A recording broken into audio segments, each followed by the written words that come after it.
Guriwal Trail has been one of the delights of Centennial Parkland since 1998, and what we're seeing today is a new way of interpreting the Guriwal Trail with a whole series of 12 new installations to help us understand the bushland a little bit more, from particularly using Indigenous knowledge.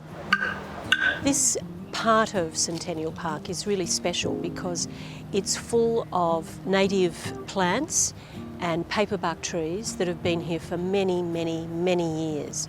This Guriwal Trail has got something for everyone. Whether you're coming with your family and little children, or you're coming as a school group, or as you're coming with your mother and father, your grandparents, they will all really learn a huge amount about how First Nations people used this part of the country. It's got a very strong caring for country theme, and it's a key objective for Greater Sydney Parklands to bring First Nations stories to the community. I am so inspired by country.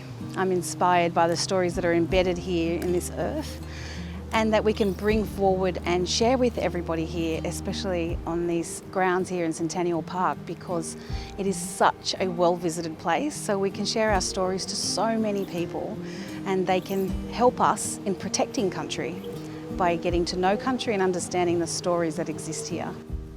I want people to learn about how magical country is, about how country is all we need. Country can provide our food, our medicines, our resources, everything. And we've been doing this now for thousands and thousands of years. I come from a long line of amazing people, and we are the oldest and most sustainable civilization in human history.